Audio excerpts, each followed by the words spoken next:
BBOR, Black Box Online Radio, coming to you from West Virginia. So, we're going to be discussing a particular case today, and that is the story of Ashlee Martinson. But first and foremost, I would like to just drop a little bit of news, and I would like to say that we have made a new playlist for our uploads on the James Holmes shooting. That's the incident from Aurora, Colorado, involving the shooter James Egan Holmes. We have a 3-part playlist that is going to be available here that you can click. And I would just say that if you do want to check it out, we're going to cover some of the basics in that one, but we also challenge some of the conspiracy theories involving James Holmes, the Aurora, Colorado shooter. So that's just an invitation. And also look out for something tomorrow on the Manchester Canals Pusher. We'll be doing that upload there. Thank you to anyone who checks out any of the uploads on this channel. You guys are awesome. Now, moving on to today's topic, we're going to be discussing the case of Ashlee Martinson. Now, I learned about this one from True Crime Daily. They had an upload called They Called Her VampChick. They were begging me to watch this. It felt like no matter what I was doing on YouTube, the suggested video would be They Called Her VampChick. And this one, at the time of this recording, has about 5.1 million views, and I was really surprised that other YouTubers weren't talking about this more, because, I really found that there wasn't a lot of coverage on this particular case from other channels. It was mostly just the True Crime Daily channel that has multiple segments on Ashlee Martinson, as well as some stuff from HLN. But to get into this particular story, Ashlee Martinson was a 17-year-old who became the victim of an enormous amount of abuse. I mean, it really went on in her entire life, but it culminated at the age of 17, where she reached a breaking point and then took off with her boyfriend, was stopped by the police, and when the police stopped her, she said, "This is about the murder, isn't it?" And it just began to just cause a volcano eruption of questions that people had. Who, what, when, where, and how? How did this take place? Who was really involved? And the murder was of Ashlee's own mother and her stepfather. But who was involved? Was it Ashlee Martinson herself? Was it the boyfriend? Was it somebody else?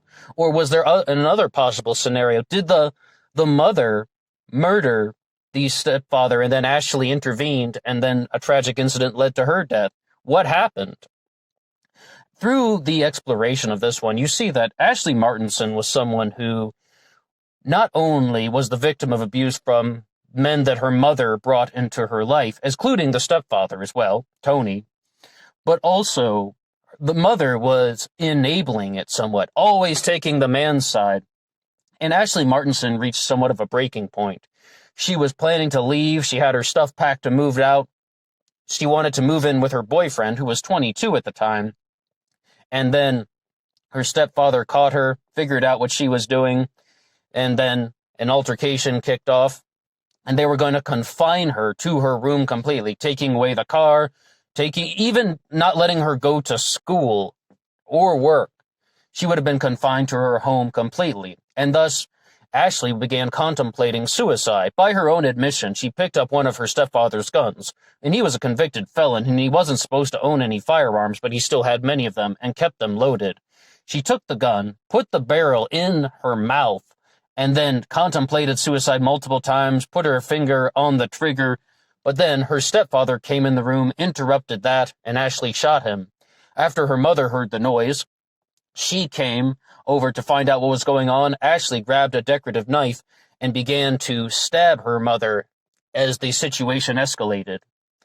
Now, what can we say about this? What is this? Is this a story of abuse? Well, from the title, you would hear, They Called Her VampChick. A lot of questions that people really began to think about were tying into the concept of goth fashion, emo lifestyles, or just being obsessed with, I guess you would sort of say, the darker side of fantasy. And a lot of people did say these things about Ashlee. Even in True Crime Daily, they said, they're talking about some designs that she created, and they're like, how dark were they? really dark. Is there any connection at all between Gothic fashion or just being interested in the concept of the darker side of fantasy and leading to violence? What I can say is that there is a very good video out on YouTube from an individual named Aniston Weber. Aniston was a friend of Ashlee Martinson, and she grew up with her all the way to high school. And I just think it's so valuable when you hear these firsthand connections to people. And so they can describe some of the things that they experienced firsthand. And she talks about Ashlee Martinson did grow up with just a different sort of personality. She was interested in different things. She would trap wolf spiders in jars and then show them to people. And even after a bicycle collision, which something that Aniston Weber claimed was very disturbing, she told her parents about it, and they said they recommended that she stay away from Ashlee Martinson. And some of the other valuable details is just that when they were in drama class together, whenever she was performing or doing a monologue, it would always be something that was dark and angry and just trying to tap into evil, but it felt like she wasn't acting. It felt like it was real. I think learning those insights about someone is a very valuable thing. Now, a lot of this really surprises people, not only because, they call her VampChick. It's more because of Ashlee's age and the scenario that played out.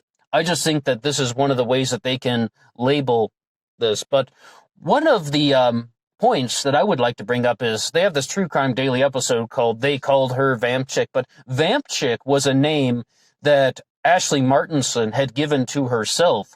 That was what she used when she was blogging on the internet. And very specifically, she had a Tumblr blog where she would put out stuff, and she had designs that she would make.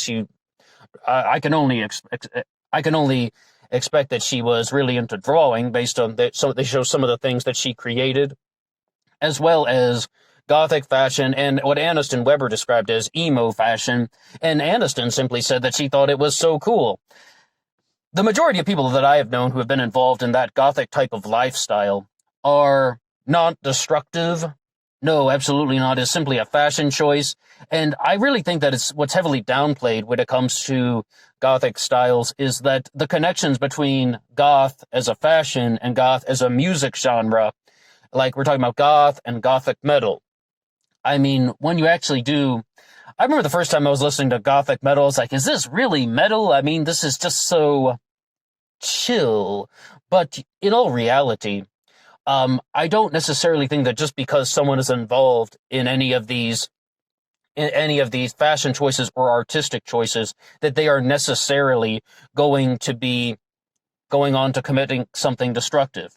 If somebody is performing something, like they said about the angry monologues, or they are composing very dark and twisted designs when you have distorted skulls going in different directions, so many things have to be taken into account. Like, were they inspired by another piece of fantasy art?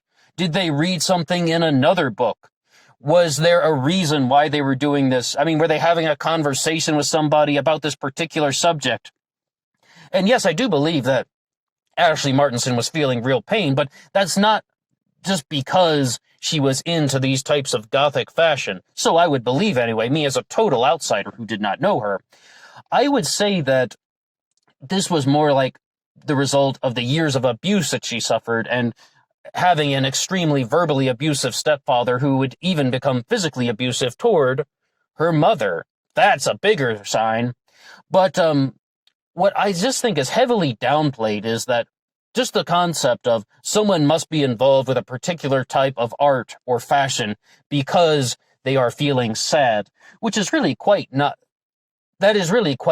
the contrary. I mean, once again, people can be inspired by a variety of different sources, and people can be attracted to those particular styles simply because they find it more visually appealing. It's also about pushing things to the extreme, like about this natural human ability we have to try and look at how far an idea can go. Humans do this all the time. You push things to the extreme to see, like, how much can we learn about a particular subject. If you're going to wear Gothic fashion, how intense can it get? And it's not always associated with destructive behavior. In fact, overwhelmingly, it is not. With the case of Ashlee Martinson, a lot of people would really want to zone in on that, and True Crime Daily might have made this upload. They called her VampChick, which is a very attractive title. It got my attention, I'll tell you that. Not to mention that they were putting it up there as a suggested video for everything that I've been trying to watch for the last 2 weeks. Even now that I've seen it, it's still like up there. I was just watching a different video. They're still recommending it to me. There must be something about that in the algorithms on YouTube. So, Ashlee Martinson is charged with the double homicide. And yes, they do believe that her boyfriend was not associated with that part. She was charged with the double homicide, as well as 3 counts of false imprisonment. And I would like to cite peoplepill.com. You learn about all new kinds of channels and websites when you go through this true crime stuff. Peoplepill.com was talking a little bit about the false imprisonment. They did say this in True Crime Daily, but on peoplepill.com, they mentioned that Ashlee had 3 siblings living with her, and one of them was her half-sister and the other 2 other siblings. And after the murder, she forced them into a room and confined them. But one of the things that was left out in True Crime Daily that they say here in peoplepill.com is she did give them food. She gave them juice and snacks until someone would find them, meaning she wanted to make sure that they were safe and that they wouldn't wander off, and that they also would not see all of the horrendous activities in the house. So, but she was charged with 3 counts of false imprisonment. And if I understand what false imprisonment is, it's a variant of kidnapping or a hostage taking where it was like unsuccessfully trying to confine somebody in a building, something like that. But if I understand, those charges did not stick, and Ashlee pled guilty to a lesser charge, a lesser homicide charge, which would have given her 23 years in prison. And that was, of course, at age 17 at the time of the murders, meaning she would be released around the age of 40. But as you and I both know, people go to jail, and there can be things like good behavior that people are let out on. And one of the things, though, is after she confessed to the murder, and after she went through the police interrogation, a police officer gave her a hug for 5 minutes when she just started crying. And she said that was the first time she ever felt safe because the cycle of abuse was broken. And this is just an enormous amount of questions, as we said, came about from this. They're like, the reason why this situation happened was because of an abusive situation that was created by the parents, by the mother and the stepfather. Her mother was enabling the destructive behavior, and her stepfather was perpetrating most of the destructive behavior. So some people were just like, all she did was fight back against the destructive behavior that her stepfather was instilling on her. And it's possible that her stepfather even attacked her. Granted, she would have been holding the weapon. I would still say, though, that the legal system would have to find her guilty because of the extreme nature of this. We're talking about the stepfather being shot and murdered, as well as stabbing her mother multiple times with the knife. As tragic as that is, that someone who perhaps had a bright future ahead of her would have had her life, greatly interrupted by these horrendous events. But, there's just a lot of mental abuse that she would have gone through. And I really do want to highlight mental abuse. The idea that she would have been confined to the house and not been allowed to even leave for school sounds absolutely, it's something that I haven't personally dealt with, but I can imagine that it is somewhat traumatizing. And they do actually believe that Ashlee Martinson did suffer from a variant of post-traumatic stress disorder from all the verbal abuse that she had experienced, as well as all of the problems that were going on in the house, post-traumatic stress disorder and depression. So at first they enter a plea of not guilty by mental disease or defect, but that doesn't stand. I'm really quite curious what would have happened if this had gone to trial. In all reality, I still believe they would have found her guilty based on the extreme nature of the crime, stabbing her mother multiple times with a knife, and it's tragic. And even the people who recognize the tragic nature of this and recognize the illegal nature of this particular crime are simply saying that, okay, this girl was put in a very bad situation. All of the terrible elements of the world came down on her. Years and years of emotional and physical abuse. I mean, years of psychological damage. And then it erupted into a disastrous situation. But what we always have to remember is, when they look at this in terms of the law, they would be kind of analyzing. And they would be analyzing this from the perspective of, did she have other possibilities? Like, were there ways that she could have left the situation sooner without it boiling over as intensely as it did? There's so many things that we could say about that, but it is just a real shame that this situation got as intense as it did. But anyway, I would like to thank anyone who has listened so far to our discussions on Ashlee Martinson. And this wouldn't exactly be a direct response to True Crime Daily and their episode They Called Her VampChick, but that was definitely the thing that got my attention, and that was definitely the thing that pulled me into it. However, once again, we also cited Aniston Weber and peoplepill.com, as well as True Crime Daily has a host of videos, as well as HLN, also want to cite them. And you can hear some of Ashlee's firsthand responses, her firsthand interviews, telling her side of the story. I would just like to really reiterate that when you're dealing with things such as gothic fashion and goth music, they might become the culprits, they might become the angle that people would like to focus in on, but in all reality, that should never really be the victim of the blame card. I mean, because as you see here, it's not even about the name VampChick. It's not even about the horror block. So many people are going through, so many people experience the gothic lifestyle and they don't resort to situations like this. This is an issue of post-traumatic stress disorder, not about fashion choices. It's an issue of depression and abuse. It is not about the type of poetry that someone would have written, or the designs that they like to create, or the monologues they performed in drama class.